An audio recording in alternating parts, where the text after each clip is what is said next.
Last night's debate was a horrible, pathetic display of caring to Joe Biden.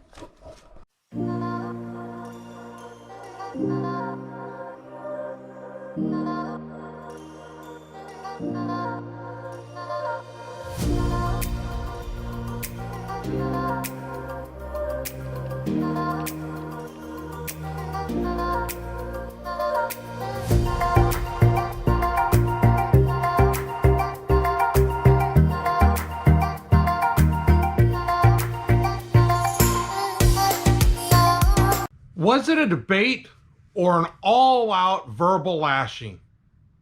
Hi, my name is Todd. I want to thank you for tuning into the Teal Jack channel. I thank you very much for taking time out of your day to watch another one of my videos. So last night was the first presidential debate, and I'm not so sure we can call it a debate, because what I happened to see, although I didn't catch the first few opening minutes, but what I did see, which was an hour plus of more or less a verbal sparring match between two very disrespectful people. Now, you all know who have watched my videos that I am a Trump supporter, but I can't honestly say last night was a really good showing for either person. Both of them stated things that weren't true numerous times. And all they seemed to do was have a yelling match between each other. Now, as a Trump supporter, I was disappointed because last night Trump really did need to do one thing, and that is keep his big mouth shut.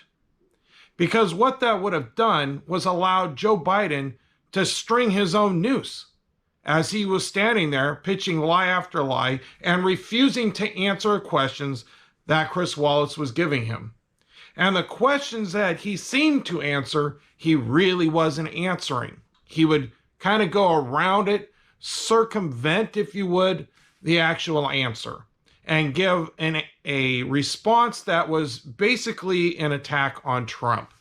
Now, speaking of Joe Biden, he called Donald Trump numerous times a liar continuously. 4 years of lying. The people know who he is, and the lies that he's been given for 4 years. And the reality of it is, what lies has he been given? Now, I do understand that there are people out there that have been kind of tallying his lies for the 4 years. And last time I looked, they were somewhere in the 15,000 range of lies.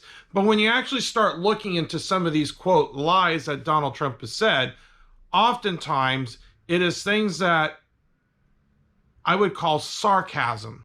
They're not lies as such, as more or less jabs at the other side. Now, he does at times seem to embellish facts, and he does seem to state things that aren't exactly 100% true.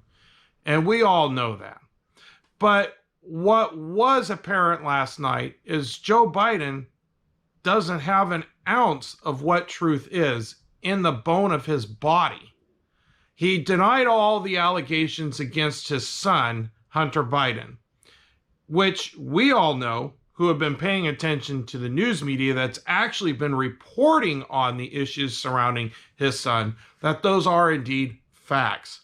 Hunter Biden made himself millions of dollars for doing what? Nothing. He was let go from the military because of a drug addiction. Fact. He got paid to work at Burisma to do what? He never worked there before. He didn't know anything about oil and gas, and he got paid millions of dollars. He went with daddy on a U.S.-funded jet to China and came back with $1.5 billion, to which he was supposed to oversee, and he made millions off of overseeing those funds. Fact. Another fact was the $3.5 million he received from a very wealthy wife of the former mayor of Moscow. Also a fact. So to continually deny those allegations, if you would, is utter hypocrisy.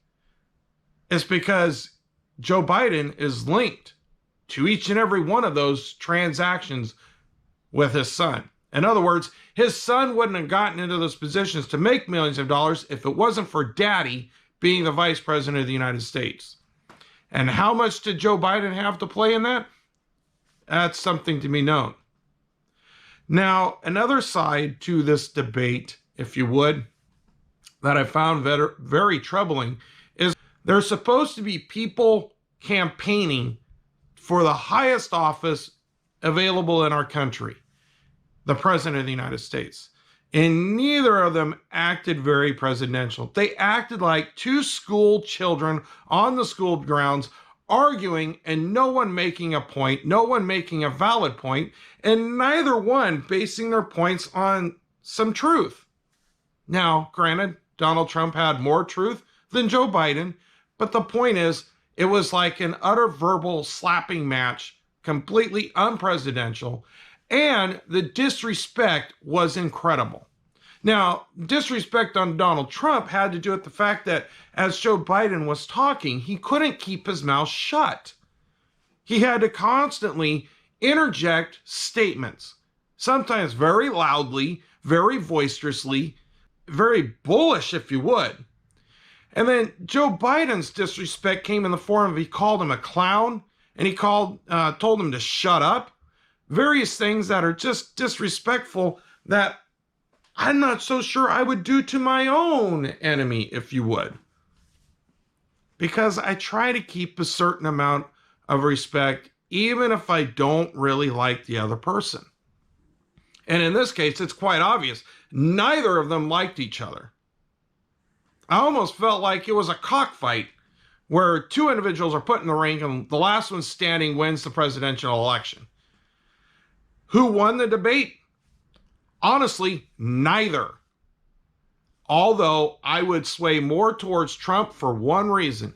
At least Trump seemed to lay out more of what he's accomplished and therefore what you can expect in the future.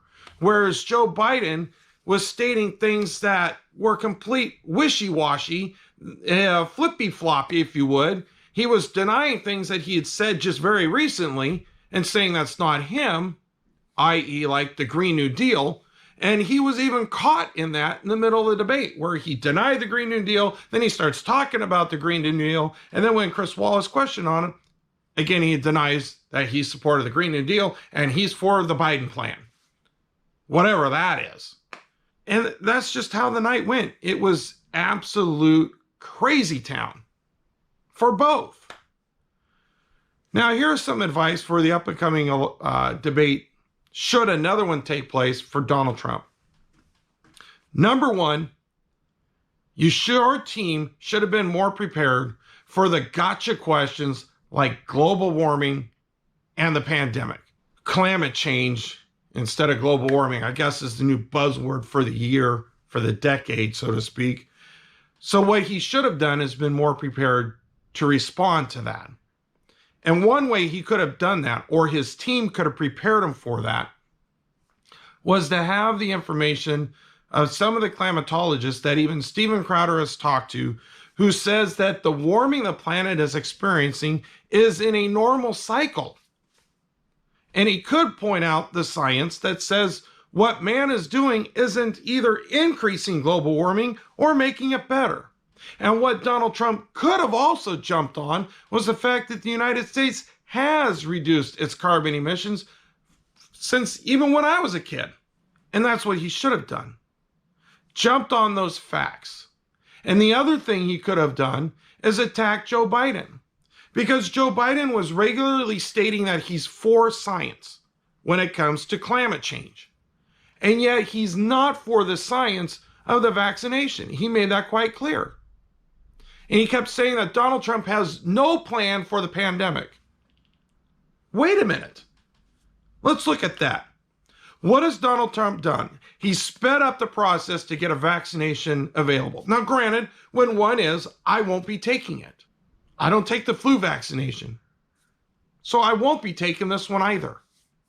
Partially, in fact, because I don't think the virus is as deadly as it's being pitched in our society. And should I get it early on, there are treatments available for it, which reduces the death rate to roughly 2%. So by those numbers, the death rate doesn't seem to be as bad as we have been told. And the virus seems to be very survivable, especially if you're not elderly with pre-existing conditions like heart disease or diabetes, maybe even obesity. And so I won't be taking the vaccination. But the fact of the matter is, he's put together a task force.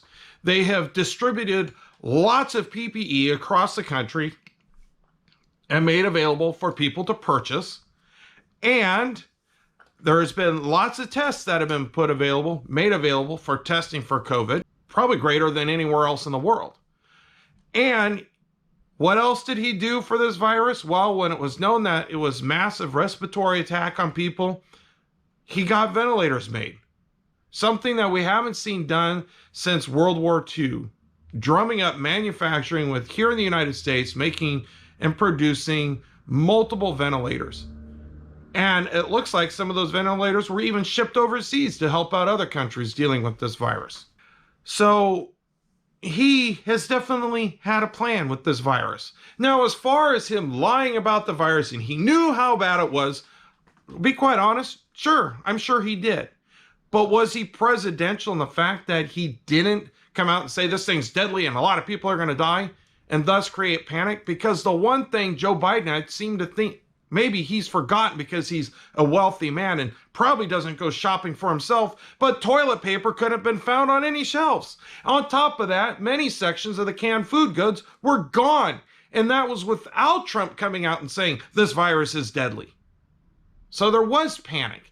Now, just imagine the amount of panic that could have taken place if the president would have stood before the people and said, you guys need to buckle down because this virus is deadly. It's going to kill millions of people.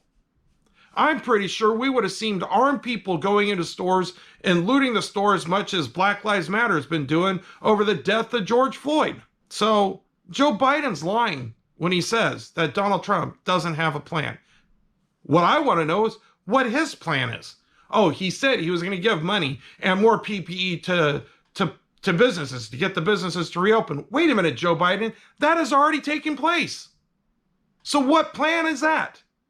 You're going to continue what's being done already? You know, the bottom of the line is, I couldn't get a sense of what Joe Biden stands on because the things he has said in the past, he's now flipping-flopping on. And then when it came to the systematic racism in the country, well, you know, Donald Trump could have done a much better job, been prepared for that statement because he had to know that was coming. Another gotcha question. And what he could have simply done is done the research to see that there isn't systematic racism in this country. You know, he could have attacked Joe Biden on the words Joe Biden has said in the past that shows him to not be so supportive of the people of color community as he was pitching his last night, because his own words not so long ago prove he's otherwise. So yeah, the debate, not so much a bait, more or less a shouting match between two people who couldn't compose themselves enough to let the other person speak and then maybe rebuttal later. But that leads me to the last thing, and that is Chris Wallace. If you had no idea where Chris Wallace stood politically, last night it became blatantly obvious because he was constantly shutting down Donald Trump when he would interrupt. But when Joe Biden would interrupt, he wouldn't shut him down. And when Donald Trump continued to talk, Chris Wallace would try and shut Donald Trump down. So there was obvious favoritism towards Joe Biden. Although, good for him, he did catch Joe Biden in a couple statements he made. And of course, typical Joe Biden fashion, refused to answer the actual question. And that's what went on with the entire night. I saw Donald Trump answering some of Chris Wallace's questions before going off on another tangent, whereas I didn't see Joe Biden answer any question, or should I say, even answer questions adequately, because he flip-flops so bad, and it was so obvious last night. So here's advice should Donald Trump catch this video for the next debate. Come a whole lot more prepared for the gotcha questions. Come ready to give a good answer for climate change / global warming. Be prepared more than talking about we're building cars. And those cars that are 20-year-old. Well, you know, I drive a 20-year-old car because we can't afford a new car. You know, come ready to discuss what is happening in California as Gavin Newsom switching that state from carbon emission energy to green energy. And come and start discussing the fact that California is going through rolling blackouts because they don't have enough energy.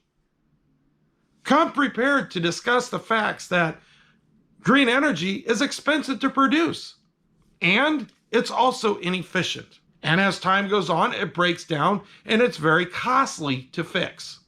Now, by all means, I'm not saying he shouldn't come out in support of green energy, but he needs to have his facts right and be prepared for those. And be prepared to answer the systematic racism in our country with a whole lot better answer than he gave last night.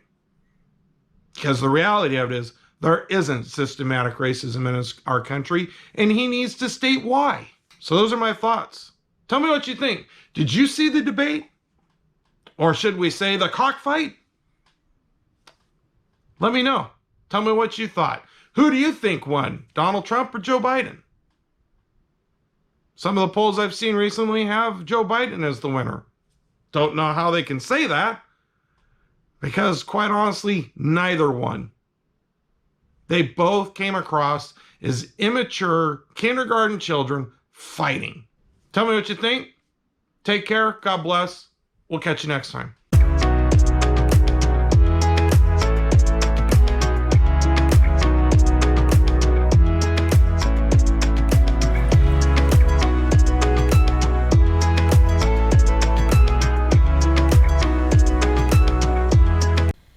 Hi, I want to thank you for taking time out of your day to watch one of my videos. Please hit the like button below, and if you would, hit the subscribe link up here, and take some time to watch one of my other videos. Thanks again, and have a wonderful day. God bless, and take care of yourself.